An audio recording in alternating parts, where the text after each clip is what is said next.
మీరు మోమినా ముస్లిమా? జ్ఞానం పంచండి, దీన్ని తెలుసుకోండి, ఆచరణలో పెట్టండి. ప్రసంగికులు జనాబ్ షేక్ అబ్దుల్ సత్తార్ దాయి. ఇల్ముతో కూడిన ప్రసంగం ఈమాన్ను బలపరుచును. బిస్మిల్లాహిర్ రహ్మానిర్ రహీం. అల్హమ్దులిల్లాహి రబ్బిల్ ఆలమీన్. సమస్త స్తోత్రాలు సకల లోకాలకు ప్రభువు, పాలకుడు, పోషకుడు, సర్వ సృష్టికర్త, యజమాని అయిన అల్లాహకి మాత్రమే చెల్లుతాయి. తమాం తారీఫే అల్లాహకి. సోదరులారా, ఎందుకంటే అల్లాహ్ ఆయనే భూమి ఆకాశాలను వాటి మధ్య ఉండే సమస్తపు వస్తువులను కేవలం 6 దినాలలో సృష్టించి ఈ సృష్టి సామ్రాజ్యంపై తన యొక్క అధికార పీఠాన్ని అధిష్ఠించాడు. సమస్త సృష్టి రాశులు ఆయన ఆజ్ఞ ప్రకారమే నడుస్తున్నాయి. సమస్త జీవరాశులు ఆయనపైనే ఆధారపడి జీవిస్తున్నాయి. కాబట్టి హమ్ద్ అనేది ఆ అల్లాహకి మాత్రమే చెందుతుంది. అంతిమ ప్రవక్త ముహమ్మద్ సల్లల్లాహు అలైహి వసల్లం వారు చెప్తున్నారు, ఒక విశ్వాసి యొక్క హృదయము తెరిచిన అరచేతిలా విశాలంగా ఉంటుంది అన్నారు. ఎందుకంటే ఇస్లాంకి సంబంధించినటువంటి ఏదైనా ఒక బలమైనటువంటి విషయం వచ్చినప్పుడు ఆ హృదయము వెంటనే దాన్ని తీసుకుంటుంది అన్నారు. అదే ఇస్లాంకి వ్యతిరేకంగా నఫ్రత్కి సంబంధించిన విషయం ఏదైనా వస్తే అది వెంటనే తిరస్కరిస్తుంది. అదే ఒక అవిశ్వాసి యొక్క హృదయము ముడిచిన పిడికిలి వంటిది అన్నారు. ఎందుకంటే ఇందులో ఏదైతే ఉందో అది బయటికి వెళ్ళదు, బయటనున్నది ఇందులోకి రాదు. ఇది ఒక పాషాణము, రాయి లాంటిది అన్నారు. కాబట్టి సోదరులారా, నేను అల్లాతో దువా చేస్తున్నాను, ఓ అల్లా మా యొక్క హృదయాలు తెరిచిన అరచేతిలా విశాలంగా ఉండే భాగ్యాన్ని ప్రసాదించు. ఆమీన్. మరియు ఇస్లాంకి సంబంధించినటువంటి దలీల్ ఉన్న విషయం ఏదొచ్చినా మా హృదయం తీసుకునే భాగ్యాన్ని ప్రసాదించు. సోదరులారా, ఈ సందర్భంగా నేను మీ ముందు చెప్పబోయే అంశము ముస్లిం మరియు మోమిన్ మధ్య వ్యత్యాసం. ఈ అంశము ప్రతి ముస్లిం తప్పకుండా అర్థం చేసుకుని ఆచరించవలసినటువంటి అంశం. ఎందుకంటే ఈ దునియాలో అనేక మంది ముస్లింలు మేమంతా మోమిన్లమే అని అనుకుంటున్నారు. అసలు ముస్లిం యొక్క స్థాయి వేరు, మోమిన్ యొక్క స్థాయి వేరు. ఈ విషయాన్ని అర్థం చేసుకోలేకపోతున్నారు. అందుకే ఇన్షా అల్లా నేను ఈ అంశాన్ని మీ ముందు చెప్పడానికి ప్రయత్నిస్తున్నాను. సోదర సోదరిమణులు అర్థం చేసుకోవాలి. మరి ఈ అంశానికి సంబంధించి అల్లాహ్ సుబ్హానహు వ తఆలా ఖురాన్ మజీద్లో సూరా అల్ హుజరాత్ 49వ సూరా ఆయత్ నంబర్ 14-15 ఈ 2 ఆయతుల్లో చాలా క్లియర్గా దీన్ని వివరించాడు. నేను ఖుత్బా ప్రారంభంలో ఈ ఆయతులు పఠించాను. అల్లాహ్ సుబ్హానహు వ తఆలా ఈ ఆయతులో అంటున్నాడు, మేము విశ్వసించాము అని పల్లెవాసులు అంటున్నారు. ఓ ప్రవక్త, వారికి ఇలా చెప్పు, నిజానికి మీరు ఇంకా విశ్వసించలేదు, కానీ వ్యతిరేక ధోరణిని మానుకుని లొంగిపోయాము, ఇస్లాం స్వీకరించాము అని మాత్రం అనండి. వాస్తవానికి విశ్వాసం ఇంకా మీ హృదయంలోకి ప్రవేశించనే లేదు. మీరు గనక అల్లాహ్కు, ఆయన ప్రవక్తకు విధేయత చూపితే ఆయన మీ కర్మల ప్రతిఫలంలో ఏమాత్రం కోత విధించడు.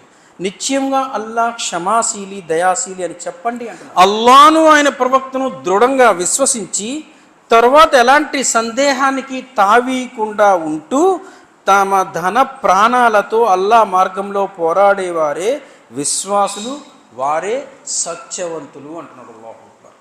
చూడండి సోదరులారా, అల్లాహ్ సుబ్హానహు వ తఆలా ఇందులో ఒక ముస్లింకి మోమిన్కి మధ్య ఎంత చక్కని వ్యత్యాసాన్ని చెప్పాడు. చూడండి, కేవలం నోటి మాటతో మేము అల్లాహ్ను, ఆయన ప్రవక్తను విశ్వసించాము అని అన్నంత మాత్రాన మీరు మోమిన్లు అయిపోలేదు అంటాడు అల్లాహ్ సుబ్హానహు వ తఆలా. మీరు ఇస్లాంని అంగీకరించారంతే, ముస్లిం అయ్యారంతే అన్నాడు అల్లాహ్ సుబ్హానహు వ తఆలా. అయితే మోమిన్ ఎప్పుడవుతారు? ఆ విషయాలు అల్లాహ్ సుబ్హానహు వ తఆలా ఇక్కడ చెప్పాడు. ఈ విషయాల్లో ముఖ్యంగా 4 విషయాలను ప్రజెంట్ చేశాడు. ఈ 4 విషయాలు ఉంటే మోమిన్ అంటున్నాడు. ఏంటి 4? 1, ఈమాన్ హృదయంలో జనింప చేసుకోవాలి. 2వది, అల్లాహ్ను, ఆయన ప్రవక్తను దృఢంగా విశ్వసించాలి అని అల్లాహ్ సుబ్హానహు వ తఆలా చెప్తున్నాడు. 3వది, అల్లాహ్ను, ఆయన ప్రవక్తను దృఢంగా విశ్వసించిన తర్వాత ఎలాంటి సందేహానికి తావీయకుండా ఉండాలి. నాలుగవది, తమ ధన ప్రాణాలతో అల్లా మార్గంలో పోరాడాలి, జిహాద్ చేయాలి. వారే మోమిన్లు, సత్యవంతులు అని అల్లా చాలా క్లియర్గా ఈ వాక్యంలో చెప్పాడు. అసలు ఈ ఆయత్ ఎప్పుడు అవతరణ జరిగింది, దీని యొక్క పూర్వపరాలు ఏంటి అనే విషయాన్ని మనం తఫ్సీర్ చూస్తే తెలుస్తుంది. దైవ ప్రవక్త ముహమ్మద్ సల్లల్లాహు అలైహి వసల్లం వారి వద్దకు బను అసద్ అనే ఒక తెగ వచ్చింది. అరణ్యవాసుల యొక్క తెగ ఇది. ప్రవక్త ముహమ్మద్ సల్లల్లాహు అలైహి వసల్లం వారి చేతుల మీదుగా ఇస్లాంను అంగీకరించారు. అంగీకరించిన తర్వాత మేము ఈమాన్ తెచ్చేసాము, మోమిన్లమైపోయాము అని గట్టిగా ప్రకటన చేస్తున్నారు వీళ్ళు. అల్లాహ్ సుబ్హానహు వ తఆలాకి ఈ విషయం నచ్చలేదు. వెంటనే వహీ అవతరణ జరిపించాడు. ఓ ప్రవక్త, వారితో ఇలా చెప్పండి, వారు ముస్లిం అయ్యారంతే, ఇంకా మోమిన్లు కాలేదు. ఎందుకు? ఈమాన్ ఇంకా వారి హృదయంలోనే ప్రవేశించలేదు. ఇంకా అల్లాను, ఆయన ప్రవక్తను దృఢంగా విశ్వసించాలి. విశ్వసించిన తర్వాత ఎలాంటి సందేహానికి తావీకుండా ఉండాలి. తమ ధన ప్రాణాలతో అల్లా మార్గంలో పోరాడాలి అని 4 విషయాలు ఇక్కడ ప్రజెంట్ చేశారు. ఎవరైతే ఇలా ఉంటారో, ఇవి వారిలో ఉంటాయో వారే మోమిన్లు అంటున్నాడు అల్లాహు అక్బర్. అయితే గ్రహించండి సోదరులారా, మరి ఈ 4 విషయాలు మనలో ఉన్నాయా? ప్రతి ఒక్క ముస్లిం ఈ విషయాన్ని అర్థం చేసుకోవాలండి. ఇవి 4 మనలో ఉన్నాయా? ఉంటే అల్హమ్దులిల్లా మనం మోమిన్ అయిపోయినట్టే. ఇందులో ఏ ఒక్కటి లేకపోయినా మనం మోమిన్ కాదండి. కేవలం ముస్లిం, నామ్ కహ ముస్లిం, పేరుకే ముస్లిం. పేర్లు ఉన్నాయి కదా ముస్లిం యొక్క పేర్లు దునియాలో, అలాంటి పేరుతో పిలుచుకునే ముస్లిం తప్ప మోమిన్ కాదు. ఒక ముస్లిం లాగా ఉంటే మోమిన్ కాకపోతే ఎలాంటి ఉపయోగం లేదు. లా యద్ఖులుల్ జన్నత ఇల్లా ముమిన్ అన్నారు ప్రవక్త ముహమ్మద్. లా యద్ఖులుల్ జన్నత, స్వర్గంలోకి మోమిన్ కానంత వరకు ప్రవేశించలేరు అన్నారు. కాబట్టి సోదరులారా, మనలో అల్హమ్దులిల్లా అల్లాహ్ సుబ్హానహు వ తఆలా చెప్పినటువంటి ఈ 4 విషయాలు ఉండాలి. మనం మోమిన్ కావాలి. మనం ఎందుకు జుమ్మాకు వచ్చాం? మన టైం తీసి, మన విలువైన సమయం తీసి ఎందుకు జుమ్మాకు వచ్చాం? మనలో ఈమాన్ పెరగడానికి, మోమిన్ కావడానికి కదండి. ముస్లింలాగా ఉండిపోవడానికి కాదు కదా, మోమిన్ అవడానికి. మనం రంజాన్ వచ్చిందంటే 30 రోజులు ఉపవాసం పాటిస్తాం. ఎందుకు పాటిస్తాం? మోమిన్ కావడానికి. సత్కార్యాలు చేస్తాం. ఎందుకు చేస్తాం? మోమిన్ కావడానికి. అల్హమ్దులిల్లా, మోమిన్ కావడానికే ఈ దునియాలో ఆచరణలన్నీ చేస్తాం. అయితే మనలో ఈ లోపాలు కనుక ఉంటే, ఈ 4 విషయాల్లో ఏ ఒక్కటి లేకపోయినా మోమిన్ కాదు. ఈ విషయాన్ని తెలుసుకోవాలి. లోపం ఉంటే సంస్కరణ చేసుకోవాలి. సోదరులారా, నేను మిమ్మల్ని ఒక ప్రశ్న వేస్తాను. మనం మోమిన్లమా ముస్లింలమా? ఏమండి, మనం మోమిన్ కదా, ముస్లింలం కాదా? ఏమండి, మనం మోమిన్లమా ముస్లింలమా? మోమిన్ అన్నారు, ముస్లిం. ఎందుకు చెప్తున్నానంటే, ఇమాం ఇబ్నే కథీర్ రహిమహుల్లా వారు చెప్తున్నారు, ప్రతి మోమిన్ తప్పకుండా ముస్లిం అవుతాడు. ప్రతి ముస్లిం మోమిన్ కాడన్నారు. మోమిన్ కాడు. ఎవరిలో అయితే ఈ 4 ఆచరణలు ఉంటాయో వారు మోమిన్ అవుతారు. అల్హమ్దులిల్లా, ఈ విషయాన్ని అర్థం చేసుకోవాలి. మరి వీటి గురించి మన ముహద్దీసీన్లు ఏం చెప్తున్నారు? ఇన్షాల్లా నేను ఒక్కొక్క విషయాన్ని చెప్పడానికి ప్రయత్నిస్తాను. అర్థం చేసుకోండి. ఇందులో చాలా సంస్కరణ ఉంటుంది. ఇమాం ఇబ్నే కసీర్ రహిమహుల్లా వారు మొదటి విషయం గురించి చెప్తున్నారు. అల్లాహ్ సుబ్హానహు వ తఆలా ఇందులో 4 విషయాలు చెప్పాడు కదా. ఒకటి ఏంటి? ఈమాన్ హృదయంలో జనింప చేసుకోవాలి, ప్రవేశింప చేసుకోవాలి. ఒక ముస్లిం స్థాయి నుంచి మోమిని యొక్క స్థాయికి రావాలంటే మొదటిగా చేయవలసినటువంటి పని ఇది. హృదయంలో ప్రవేశింప చేసుకోవాలి. ఇమాం ఇబ్నే కసీర్ రహిమహుల్లా వారు చెప్తున్నారు, సూరా అన్ఫాల్ 8వ సూరా ఆయత్ నంబర్ 2, దీని యొక్క తఫ్సీర్లో ఉంది ఈ విషయం. ఏంటి అంటే, ప్రతి ముస్లింకి హృదయంలో ఉండేటువంటి ఈమాన్ ఉంటుంది కదా, అది పెరుగుతూ ఉంటుంది, తగ్గుతూ ఉంటుంది. మరి ఎప్పుడైతే తగ్గుతుందో, ఖురాన్ పఠనం ద్వారా, ఖురాన్ చదవడం ద్వారా మరియు సత్కార్యాలు అంటే నమాజ్, జకాత్, రోజా, హజ్, ఇంకా ఎన్నైతే ఉన్నాయో దాన ధర్మాలు, ఇవన్నీ వీటిని చేయడం ద్వారా ఈమాన్ పెరుగుద్ది అన్నారు. మొదటిది చెప్పిన విషయం ఏంటి? ఖురాన్ చదువుతూ ఉండాలి. ఖురాన్ చదువుతూ ఉంటూ సత్కార్యాలు చేస్తే ఈమాన్ పెరుగుద్ది. ఒక విషయం చెప్పారు. రెండవది అదబ్బు ఔర్ తదబ్బురు. అదబ్బు అంటే ఖురాన్ చదవడం మరియు దాన్ని పరిశీలన చేయడం, దాని యొక్క లోతుల్లోకి వెళ్ళడం. తదబ్బుర్ అంటే దాని యొక్క లోతులకు వెళ్ళాలి, దాని యొక్క లోతుల్లోకి వెళ్ళాలి. ఉదాహరణకి అల్లాహ్ సుబ్హానహు వ తఆలా ఖురాన్లో ఒక ఆయత అవతరణ జరిపించాడు. దాని సత్యం అసత్యం ఏంటి, దాని సందర్భం ఏంటి, అది అక్కడ ఏ సందర్భంలో అవతరణ జరిగింది, దాని పూర్వపరాలు ఏంటి అనే విషయాల్ని పరిశీలన చేయాలి. తద్వారా వారి యొక్క హృదయాలు అల్లాహకి ఆకర్షణ అవుతాయి అన్నారు.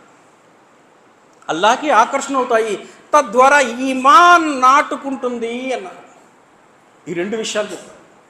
ప్రతి ముస్లిము కూడా దీన్ని అర్థం చేసుకోవాలి సోదరులారా.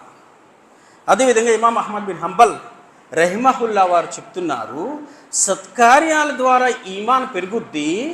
మన యొక్క చిన్న చిన్న తప్పులు, పొరపాట్లు, లోపాలు, పాపాల ద్వారా ఈమాన్ తగ్గుద్ది. ఈమాన్ తగ్గుతుంది. అయితే మనిషి ఎంత ఎక్కువైతే దైవారాధన చేస్తాడో, ఇబాదత్ చేస్తాడో, అంత ఎక్కువగా అతనిలో ఈమాన్ పెరుగుద్ది అన్న. అంటే ఇక్కడ అర్థం చేసుకోవాల్సిన విషయం ఏమిటి? ప్రతి ముస్లిం కూడా ఎక్కువగా ఇబాదత్ చేయడానికి ప్రయత్నించాలి. అల్హమ్దులిల్లాహ్, ప్రయత్నిస్తే ఈమాన్ పెరుగుద్ది. అదేవిధంగా మనం పరిశీలించినట్టయితే హజరత్ ఉమర్ బిన్ ఖత్తాబ్ రజియల్లాహు అన్హు వారి యొక్క సీరత్లో ఆయన తరచుగా తన సహచరులను పిలిచి చెప్పేవారు, రండి మనం కాసేపు ఈమాన్ పెంచుకుందాము అని. సామూహికంగా అల్లాహ్ యొక్క స్మరణ చేస్తూ ఈమాన్ పెంచుకునేవారు సీరత్ చెప్తుంది. సామూహికంగా, తద్వారా ఈమాన్ పెరుగుతుంది అని. అదేవిధంగా అబ్దుల్లా బిన్ రవాహా రజియల్లాహు అన్హు వారి యొక్క సీరత్ చూస్తే ఒక వ్యక్తి ఈయన అడిగారు. ఈయన అడిగినప్పుడు చెప్తున్నారు ఏంటి అంటే, అసలు ఈమాన్ అనేది హృదయంలో ఎలా ఉంటుందంటే, ఒక పొయ్యి మీద నీటిని బాగా వేడి చేస్తే, మరిగిస్తే దాని యొక్క రంగు, దాని యొక్క స్టేటస్ స్థితి ఏ విధంగా అయితే మారిపోతూ ఉంటుందో, ఒక మనిషి యొక్క హృదయంలో ఈమాన్ అలా మారిపోతూ ఉంటుంది అన్నారు. అయితే దైవ ఆరాధన, జిక్ర్, దువా, స్మరణ ద్వారా ఆ ఈమాన్ని స్థిరపరుచుకోవాలి అన్నారు. అదేవిధంగా హసన్ అల్ బస్రీ రహిమహుల్లా వారు చెప్పే మాట ఏంటి అంటే, ఈమాన్ అనేది, విశ్వాసం అనేది కేవలం నోటి మాటతో మరియు ఆశ ద్వారా అది ఉండదు, అది ప్రవేశించదు. ఆంతరంగికంగా అంటే హృదయంలో స్థిరపడే ఆచరణ ద్వారా అది నిండుకుంటుంది అన్నారు. చుండి సోదరులారా, ఇంకా అనేక మంది ఉలమా చెప్పే మాట ఏంటంటే, అల్లాహ్ యొక్క నామస్మరణ, నామాలు, గుణ విశేషాలు, అస్మాఉల్ హుస్నా, అల్లాహ్ యొక్క దయ, ఆయన పట్ల భయభక్తులు, ఖష్యత్తును తెలుసుకోవడం వల్ల ఈమాన్ లోపల పుట్టుకుంటుంది అన్నారు.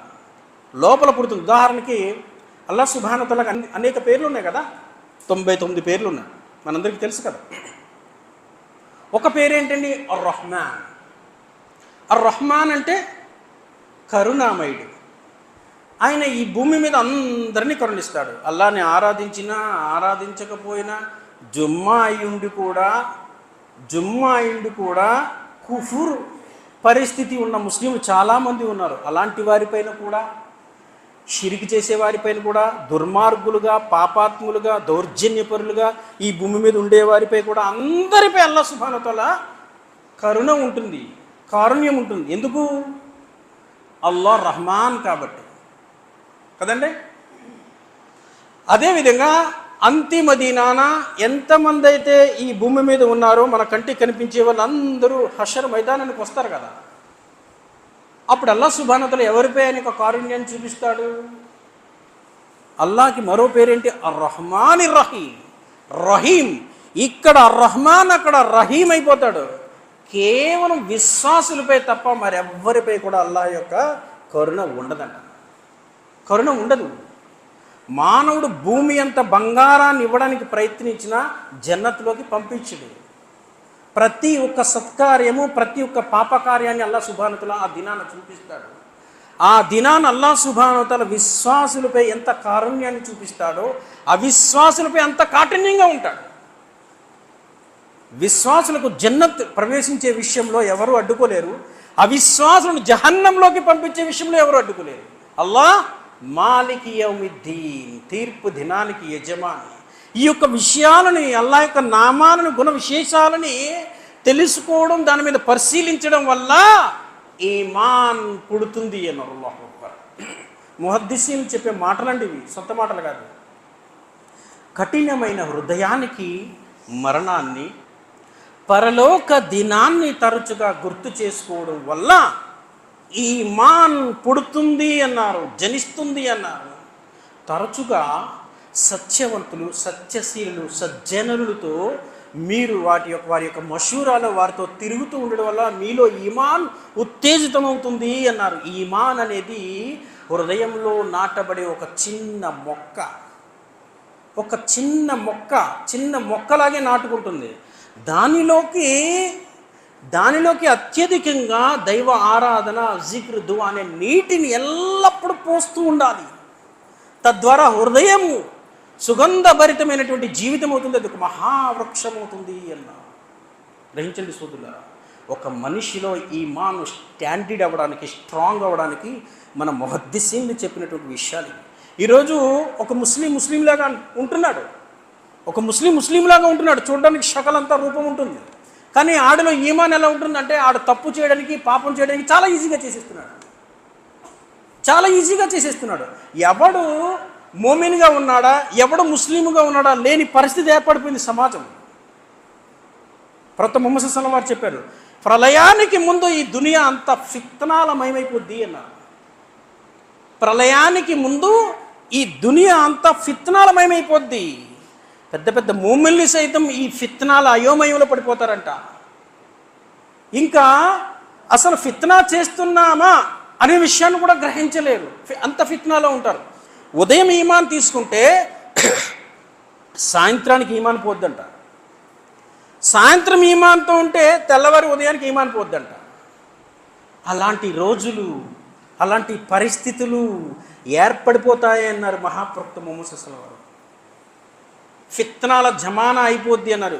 ప్రస్తుతం అదే కదండి జరుగుతుంది, ప్రస్తుతం అదే జరుగుతుంది. కాబట్టి ఇలాంటి జమానాలో ప్రతి మోమిన్ కూడా తన విశ్వాసాన్ని తాను కాపాడుకోవాలి. కాపాడుకోవడం చాలా కష్టతరమైనది. అరచేతిలో నిప్పును పట్టుకోవడం ఎంత అసాధ్యమో, ఆ దినాన ఒక మోమిన్ తన విశ్వాసాన్ని కాపాడుకోవడం అంత అసాధ్యం. అరచేతిలో ఒక నిప్పుని పట్టుకోవడం ఎంత కష్టతరమో, అలాంటి రోజున ఒక విశ్వాసి తన విశ్వాసాన్ని కాపాడుకోవడం అంత కష్టతరం అన్నారు. ఈ రోజులు అలాగే ఉన్నాయండి. మన విశ్వాసాన్ని మనం కాపాడుకోవాలంటే ఏం చేయాలి? ఏం చెప్తున్నారు? సమయం ప్రకారం నమాజ్ని ఆచరించాలి. జుమ్మాకు వచ్చాం, కూర్చున్నాం, మళ్ళీ వెళ్ళిపోయాం. అస్సర్ నమాజ్ మనకు తెలదు. అస్సర్ నమాజ్ అంటే ఏంటో తెలియదు. జుమ్మా అంటేనే తెలిసిన వాళ్ళు ఉన్నారు చాలామంది, అస్సర్ నమాజ్ తెలియదు. ఫజర్ అంటే హ్యాపీగా పడుకుంటారు. అసలు ఫజర్ అంటే ఏంటి కూడా అలాంటి సమాజం, అలాంటి ముస్లింలు ఉన్నారు సోదరులారా. ఫజర్ నమాజ్కి మసీద్ కాస్త దూరం అయితే మసీద్కి రారు. ఫజర్ నమాజ్కి మసీద్ కాస్త దూరం అయితే, ఇబ్నే మక్తూమ్ రజియల్లాహు అన్హు వారు గుడ్డి మౌజాన్ హజరత్ బిలాల్ రజియల్లాహు అన్హు వారి తర్వాత ఆయన మస్జిదే నబీలో అజా ఇచ్చేవారు. దైవ ప్రవక్త ముహమ్మద్ సల్లల్లాహు అలైహి వసల్లం వారిని అడిగారు, ఓ దైవ ప్రవక్త, నాకు అవకాశం ఇవ్వండి, నా కళ్ళు కనిపించు ఫజర్ సమయంలో. ప్రవక్త ముహమ్మద్ సల్లల్లాహు అలైహి వసల్లం ఏమన్నారు తెలుసా? నీకు అజా వినపడుతుందా? వినపడుతుంది దైవ ప్రవక్త. ఆ శబ్దాన్ని బట్టి మసీదుకి వచ్చేమన్నారు. అల్లాహు అక్బర్. శబ్దాన్ని బట్టి మసీదుకి వచ్చేమన్నారు. చూడండి, ఫజర్ నమాజ్ గురించి ఎంత గట్టిగా తాకీదు చేశారు దైవ ప్రవక్త ముహమ్మద్ సల్లల్లాహు అలైహి వసల్లం. ఈరోజు పరిస్థితులు ఎలా ఉన్నాయండి? రాత్రి నాకు బాగా లేట్ అయిపోయిందండి, 12 అయిపోయింది, 1 గంట అయిపోయింది, లేగలేదు. ఒకడేమంటాడు, మా మసీద్ కొంచెం దూరంగా ఉందండి, ఇబ్బందిగా ఉందని ఒకడంటాడు. ఒక్కడు ఒక్కో రకమైనటువంటి వ్యవహారాలు చెప్తుంటారు. ఫజర్కి ఖాళీ. ఈ దునియాలో ఒక ముస్లింపై ఒత్తిడి, ఫిత్నమై ఫిత్న ఎందుకు వస్తుంది తెలుసా? ఫజర్ నమాజ్ని వదిలేయడం వల్ల. ఈ విషయం కూడా ముహద్దీసులే చెప్తున్నారు. ఎప్పుడైతే ఈ ప్రపంచంలో ప్రజలు ఫజర్ నమాజ్తో మసీదులో నిండబెడతారో అల్హమ్దులిల్లా, అప్పుడే ఒక ముస్లిం మోమిన్ యొక్క స్థాయి పెరుగుతుంది. పరిస్థితులు ఎలా ఉన్నాయి కాబట్టి సోదరులారా అర్థం చేసుకోవాలి. నేను ఒక విషయం చెప్పాను, అల్లాహ్ సుబ్హానహు వ తఆలా చెప్పినటువంటి 4 విషయాల్లో ఒక విషయం చెప్పాను. రెండోది ఏంటి? అల్లాహ్ను ఆయన ప్రవక్తను దృఢంగా విశ్వసించాలి. ఒక ముస్లిం యొక్క స్థాయి నుంచి మోమిన్ యొక్క స్థాయికి రావడానికి గల విషయాల్లో ఒకటి చెప్పాను. రెండోది అల్లాహ్ను ఆయన ప్రవక్తను దృఢంగా విశ్వసించాలి. ఉమర్ బిన్ ఖత్తాబ్ రజియల్లాహు అన్హు వారి యొక్క హదీస్ ప్రకారం ప్రవక్త ముహమ్మద్ సల్లల్లాహు అలైహి వద్దకు ఒకరోజు జిబ్రీల్ వచ్చాడు. జిబ్రీల్ వచ్చి అడిగారు, ఓ దైవ ప్రవక్త, ఈమాన్ అంటే ఏంటి?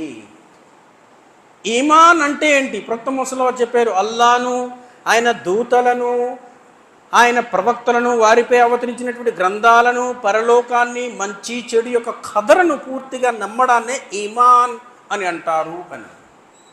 అయితే దీని గురించి అబుల్ హసన్ అస్ఆరీ రహ్మతుల్లాహ్ వారు ఇంకా చాలామంది ఉలమా చెప్పే మాట ఏంటి అంటే, అల్లాహ్ను ఆయన ప్రవక్తను దృఢంగా విశ్వసించడం అంటే ఏంటి? దృఢంగా విశ్వసించడం అంటే అల్లాహ్ మరియు ప్రవక్త ఉన్నాడని విశ్వసించడం, నమ్మడం ఒకటే కాదు, అల్లాహ్ యొక్క హుకుమ్ని, దైవ ప్రవక్త ముహమ్మద్ సల్లల్లాహు వారి యొక్క సున్నతిని, సాంప్రదాయాన్ని అంగీకరించి విశ్వసించి ఎలాంటి సందర్భంలో అయినా కానీ ఖురాన్ మరియు సహీహ్ హదీసులు ఉన్నప్పుడు మన మాట దానికి వ్యతిరేకంగా ఉంటే వాటి ముందు మన యొక్క తలలను వంచడమే అల్లాహ్ను ఆయన ప్రవక్తను దృఢంగా విశ్వసించడం అంటే అన్నారు. మరి ఈ రోజుల్లో సమాజం ఎలా ఉంది? ఈ విషయంలో ఎలా ఉంది? ప్రజలు ఎలా ఉన్నారు? ఖురాన్ మరియు హదీస్ పట్ల ప్రజలు ఎలా ఉన్నారు? అల్లాహ్ ఖురాన్లో ఒక హుకుం చేశాడు. ఉదాహరణకి అల్లాహ్ ఖురాన్లో సూరే తాహా 14 ఇన్నని అనా అల్లాహు లా ఇలాహ ఇల్లా అనా ఫఅబ్దుని వఅకిముస్ సలాత లిజ్జిక్ర్, నిశ్చయముగా నేనే అల్లాను, నేను తప్ప మీకు మరొక ఆరాధ్యుడు లేడు, కాబట్టి నా జ్ఞాపకార్థమే మీరు నమాజును ఆచరించండి. ఇది అల్లాహ్ ఆజ్ఞ కదండి, అల్లాహ్ ఆజ్ఞ, ఇది హుకుం. మరి ప్రజలు ఏం చేస్తున్నారు? ఈ హుకుం పట్ల ప్రజలు ఎలా ఉన్నారు? అది పక్కనడేశారు, హుకుంను పక్కనడేశారు. అల్లాహ్తో పాటు అనేక మంది ఔలియాలు, బాబాలు, దర్గాలు, చచ్చిపోయిన వాళ్ళు, బతుకున్న వాళ్ళు అందరినీ తీసుకొచ్చి ఆరాధనలో మిక్సింగ్ చేస్తూ ఉన్నారు. మరి అల్లాహ్పై ఈమాన్ ఏముంది? అల్లాహ్పై ఈమాన్ ఎక్కడుంది? ఒక ఆరాధన ఒకటే కాదండి, అన్ని విషయాలను చూడాలి. ఎందుకంటే జనరల్గా మన వాళ్ళు ఏం చేస్తుంటారంటే ఈ తౌహీద్ గురించి చెప్పేసరి అయిపోయింది. అంటే ఇక ఈ జమియత్ అలే హదీస్ దీని గురించే చెప్తారు, మిగతా విషయాల గురించి చెప్పదు. చూడండి, మనం తౌహీద్ని సరిగ్గా పరిశీలిస్తే తౌహీద్ అంటే చాలామంది ఏమనుకుంటారంటే లా ఇలాహా ఇల్లల్లాహ్ ముహమ్మద్ రసూలుల్లాహ్, అల్లాహ్ను తప్ప మరొక ఆరాధ్యుడు లేడు, అల్లాహ్నే ఆరాధించాలనే విషయం అనుకుంటారు. అదొకటే తౌహీద్ కాదు. తౌహీద్ని సరిగ్గా అర్థం చేసుకుంటే ఒక మనిషి యొక్క ప్రతి ఆచరణ అమలుపై తౌహీద్ ఉంటుంది. ఒక వ్యక్తి బేనమాజీగా తిరుగుతూ ఉంటాడు, నమాజ్ ఆచరించడు, అయితే వాడు తౌహీద్ పర్సనేనండి, చెబుతారు వాడు తౌహీద్ పర్సనేనండి, కానీ ఆమలే సరిగ్గా ఉండదు. లేదండి ఇది తప్పు, వాడు తౌహీద్ పర్సన్ కాదు, వాడు తౌహీద్ పర్సన్ కాదు. ఎందుకు కాదు? తౌహీద్ అంటే ఇబాదత్లోనే కాదు, అంతిమ దినాన అల్లాహ్ సుబ్హానహు వ తఆలా ఆఖిరతులో అడుగుతాడు, సమాధానం చెప్పాలి. ఆ రోజు అంతిమ దినాన మాలిక్ యౌమిద్దీన్ ఒక్కడే ఆన్సర్, జవాబు ఇచ్చేవాడు, జడ్జిమెంట్ ఇచ్చేవాడు. నమ్మడం కూడా తౌహీదే. అలా నమ్మడం కూడా తౌహీదే, ఏకత్వం. ఒకడు బేనమాజీగా తిరుగుతున్నాడంటే వాడు అమల్ లేదని కాదు, వాడిలో తౌహీద్ లేదు. ఎప్పుడైతే ఈ తౌహీద్ అర్థం చేసుకున్నాడో, చాలామంది అందుకే ఉలమా చెప్పే మాట, తౌహీద్ని సరిగ్గా అర్థం చేసుకుంటే అల్హమ్దులిల్లా, పూర్తిగా అర్థం చేసుకుంటే అన్ని సులువైపోతాయండి అంటారు. అన్ని సులువైపోతాయి అంటారు. మన కంటికి కనిపించే చాలామంది తౌహీద్ పర్సన్ అంటే ఆడు షిర్క్ అనేది చేయడు, చదివితే నమాజ్ చదువుతాడు, మిగతా నమాజులు సరిగ్గా ఉండవు, జుమ్మా కూడా ఉండవో తెలియదు, కానీ తౌహీద్ పర్సన్. చాలామంది చెప్తుంటే మన కంటికి కనపడుతుంటారు కదా, వాస్తవంగా వాళ్ళ తౌహీద్ లేదు. తౌహీద్ ఉంది అంటే ఇక్కడికే కాదు, ఇహలోకంలోనే కాదు, పరలోకానికి కూడా భయపడాలి.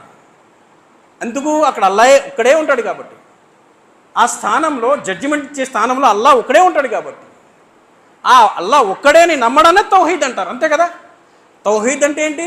అల్లాహ్ ఒక్కడే అని నమ్మడానే తౌహీద్ అంటారు. ప్రతి విషయంలోని కూడా ఒకడు చెడు పని చేస్తున్నాడు, గడ్డం ఉంటుంది, జుబ్బా ఉంటుంది, చూడడానికి షకలంతా సూపర్ ఉంటుంది, మంచి ముస్లిం లాగా, ఇంకా జమియత్లో నెంబర్ 1 పర్సనల్ లాగా ఉంటాడు, కంటికి కనిపించడానికి అలా కనపడతాడు. కానీ చెడు పని చేస్తుంటాడు, వ్యభిచారం చేస్తూ ఉంటాడు, దొంగతనం చేస్తూ ఉంటాడు, వాడి అవసరాలు తీర్చుకోవడం కోసం ఎన్నెన్నో చేయడానికి ప్రయత్నిస్తూ ఉంటాడు, ఎన్నెన్నో పెడుతూ ఉంటాడు. కారణం ఏంటి? చాలామంది మనం చూస్తున్నాం కదా, మీడియా అంతా అదే కదా, చూడడానికి షకల్ చాలా బాగుంది, కానీ వాడు వ్యభిచారానికి ప్రోత్సహించాడు, తద్వారా ఆడేదో లబ్ధి పొందడానికి. వాడిని తౌహీద్ పర్సన్ అంటున్నారు. ఆడు తౌహీద్ పర్సనా?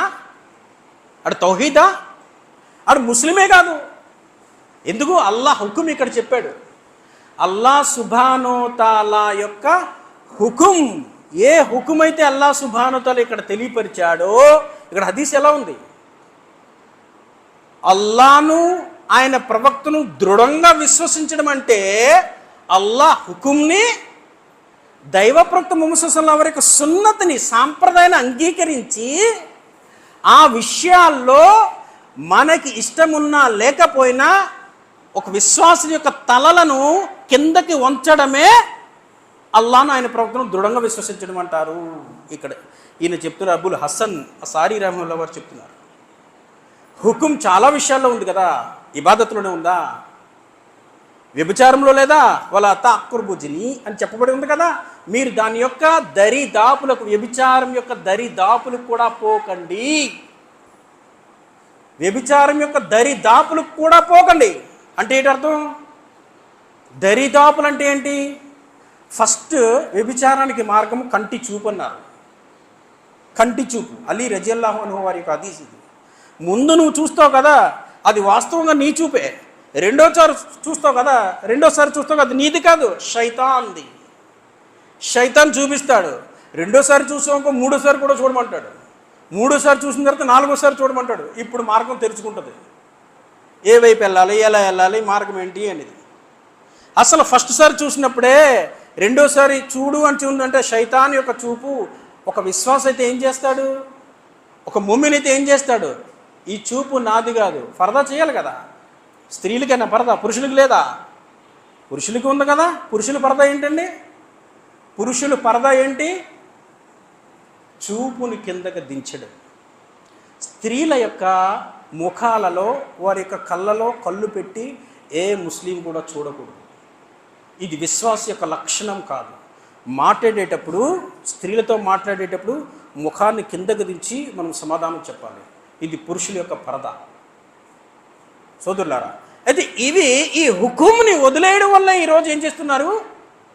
గుమ్రా అయిపోతున్నారు. అదేవిధంగా ఇక్కడ ఈయన చెప్పినటువంటి హదీస్లో రెండో మాట ఏంటి? దైవ ప్రవక్త ముహమ్మద్ సల్లల్లాహు అలైహి వసల్లం వారి యొక్క సున్నత్ని, ఆయన యొక్క సాంప్రదాయాన్ని అంగీకరించి విశ్వసించి అమలు చేయాలి. దానికి ఉదాహరణకి చూడండి, నేను మొన్న 2 రోజుల క్రితం మిలాదున్ నబీ జరిగింది కదా. మిలాద్ ప్రవక్త ముహమ్మద్ వారి పుట్టినరోజు. ప్రవక్త ముహమ్మద్ వారి సాంప్రదాయం అది. ఆయన జీవితకాలంలో ఎప్పుడైనా చేసుకున్నారా? ఆయన 63 సంవత్సరముల కాల వ్యవధిలో ఎక్కడైనా చేసుకున్నారా? ఆధారాలు ఉన్నాయా? లేవు. 4 కుమార్తెలు, 2 కుమారులు పసితనంలో చనిపోయారు. మరి ఆ సంతానానికి ఎప్పుడైనా ప్రవక్త ముహమ్మద్ వారి పుట్టినరోజు చేశారా? సంతానం యొక్క పుట్టినరోజు చేశారా? హ్యాపీ బర్త్డే సెలబ్రేషన్ ఎక్కడ చేశారా? లేదు. దైవప్రవక్త ముహమ్మద్ మరణించిన తర్వాత ఆ సంతానంలో కొంతమంది మరణించారు, కొంతమంది ఉన్నారు. వారేమైనా చేశారా ప్రవక్త ముహమ్మద్ వారికి? లేదు. ప్రవక్త ముహమ్మద్ వారు కూడా ఉండేటువంటి ఖలీఫా, 4 ఖలీఫాలు గడిచారు కదా, వారేమైనా చేశారా? లేదు. పోనీ వాళ్ళేమైనా చేసుకున్నారా? లేదు. వాళ్ళ తర్వాత సహాబాలు గడిచారు. ఏ సహాబా అయినా చేశాడా? లేదు. పోనీ సహాబాలు ఏమైనా చేసుకున్నారా? లేదు. సహాబాల తర్వాత తాబాయిన్లు గడిచారు. తాబాయిన్లు ఏమైనా చేసుకున్నారా? లేదు. తాబాయిన్లు ఏమైనా దైవప్రవక్త పుట్టినరోజు చేశారా? తబేతాబాయిలు గడిచారు. వాళ్ళు చేశారా? లేదు. దైవ ప్రవక్త ముహమ్మద్ సల్లల్లాహు వారి తర్వాత 3 తరాల వరకు ఎవ్వరు కూడా ఇలాంటి ఆచరణ చేయలేదు. నేను ఉదాహరణకు ఒకటే చెప్పానండి, ఇలాంటివి చాలా ఉన్నాయి ఇక్కడ. అందుకే ఇక్కడ చెప్పడం జరిగింది ఏంటంటే, అల్లాను ఆయన ప్రవక్తను దృఢంగా విశ్వసించడం అంటే ఖురాన్ మరియు సహీ హదీస్పై మనిషి ఆచరణ పెర్ఫెక్ట్గా ఉండాలి అని అర్థం. దానికి వ్యతిరేకంగా మన ఆచరణ ఉంటే మన యొక్క తల వంచాలి తప్ప వాటిని దించి మన తల ఎత్తకూడదని అర్థం. ముహద్దీసులు చెప్పే మాట. ఆ పని లేదు. నువ్వు తల ఎత్తేవంటే ఆ యొక్క మాటను ఖురాన్ వారు హదీస్ని దించావు. ఏమైపోయావు? సన్మార్గం పొందావా? గుమ్రా అయిపోయావు. కాబట్టి సోదరులారా, ఈ సమాజం అంతా మనం పరిశీలిస్తే ఖురాన్ और హదీస్ పే లేదు, అల్లాను ఆయన ప్రవక్తను దృఢంగా విశ్వసించే విషయంలో లేదు. వాళ్ళకి నచ్చిన, వాళ్ళకి మెచ్చిన ఇమాముల యొక్క అనుసరణలో ఉన్నారు. వాళ్ళకి నచ్చిన, వాళ్ళు మెచ్చిన, వాళ్ళ తాత ముత్తాతలు ఏదైతే చెప్పారో అదే చేస్తున్నారు తప్ప ప్రవక్త ముహమ్మద్ సల్లల్లాహు అలైహి వసల్లం వారి యొక్క అనుసరణ అనేది ఈ సమాజంలో చాలా తక్కువైపోయింది. కాబట్టి ఒక ముస్లింలాగే ఉంటున్నాడు తప్ప మోమిన్ స్థాయికి రావట్లేదు. ఒక ముస్లిం మోమిన్స్ యొక్క స్థాయికి రావాలి అంటే ఏదైతే చెప్పబడిందో ఖురాన్ మరియు సహీ హదీసుల ప్రకారం దాన్ని ఖచ్చితంగా నీకు ఇష్టం ఉన్నా లేకపోయినా అమలు చేయవలసిందే. అప్పుడు మోమిన్ స్థాయికి వచ్చేస్తాం. మోమిన్ స్థాయికి వస్తేనే అల్హమ్దులిల్లాహ్ నీకు ప్రతిఫలం ఉంటుంది నీ ఆచరణలకు, లేకపోతే లేదు. ఈ విషయాన్ని అర్థం చేసుకోవాలి సోదరులారా. 2 విషయాలు అయిపోయాయి, ఇంకో 2 విషయాలు ఉన్నాయి. 3వ విషయం ఏంటండి? అల్లాను ఆయన ప్రవక్తను దృఢంగా విశ్వసించిన తర్వాత ఎలాంటి సందేహానికి తావీయకుండా ఉండాలి. ఇన్నమల్ ముమినూన అల్లదీన ఆమను బిల్లాహి వ రసూలిహి సుమ్మ లం యర్తాబు. ఈ పదం ఉంది కదా, ఈ పదాన్ని సరిగ్గా అర్థం చేసుకుంటే అల్హమ్దులిల్లాహ్ ఒక ముస్లిం నుంచి మోమిని యొక్క స్థాయికి పదం తీసుకెళ్ళిపోద్దంట. అంత అర్థం ఉంది ఇందులో. ఏంటి అర్థము?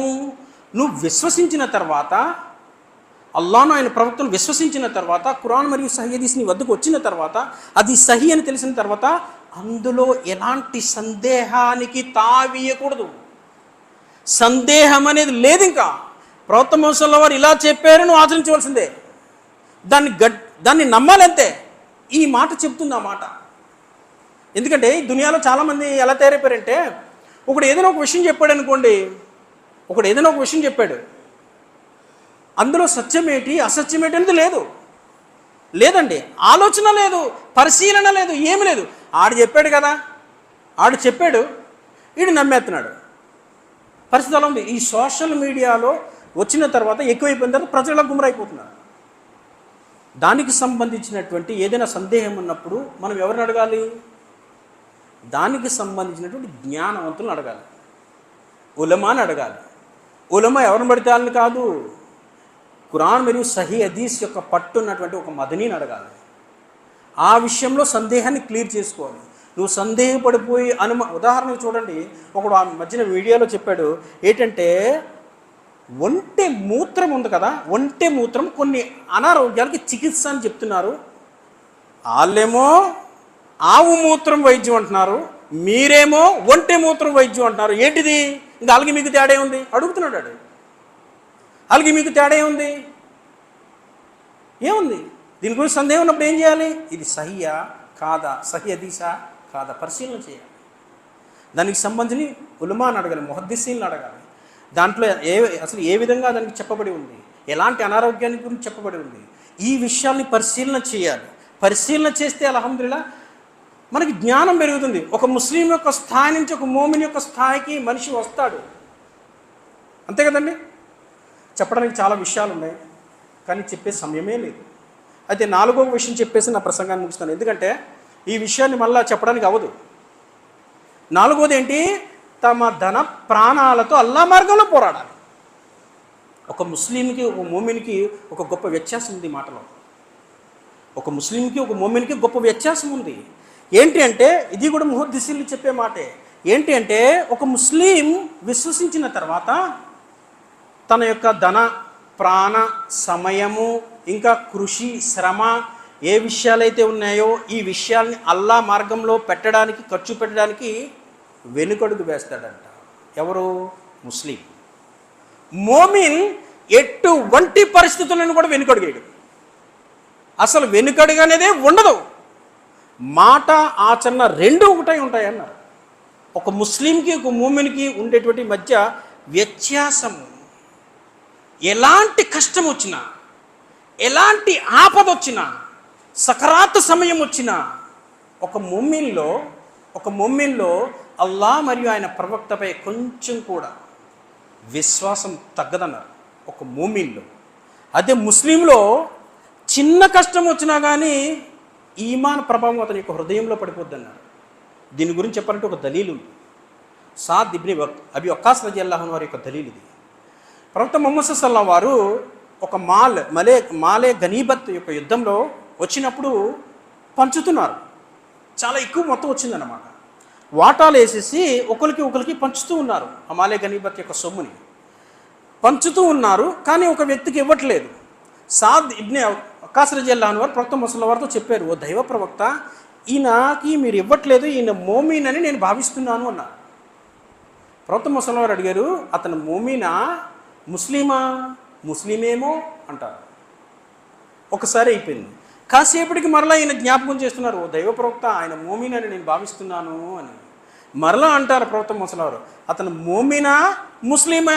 ముస్లిమేమో అంటారు. మరలా మూడోసారి కూడా అదే రిపీట్ అవుద్ది. మొత్తానికి ప్రవక్త ముహమ్మద్ సల్లల్లాహు అలైహి వసల్లం ఆ వ్యక్తికి ఏమివ్వరు. ఉన్నదంతా వాళ్ళకే ఇచ్చేయడం జరుగుతుంది. అయితే ఈ విషయం మీద ముహద్దిసులు ఏం చెప్తున్నారు అంటే, ఈ ప్రవక్త ముహమ్మద్ సల్లల్లాహు వారు ఎవరికైతే ధనాగారాన్ని మూటల కింద పెట్టి ఇస్తూ ఉన్నారో వాళ్ళంతా అప్పుడే ఇస్లాంని అంగీకరించినటువంటి నవ ముస్లింలు. వారిలో ఏ ఒక్కడికి తక్కువ వచ్చినా దాని యొక్క ప్రభావం ఆ ఈమాన్పై పడుతుంది, అతని యొక్క ఈమాన్పై పడుతుంది.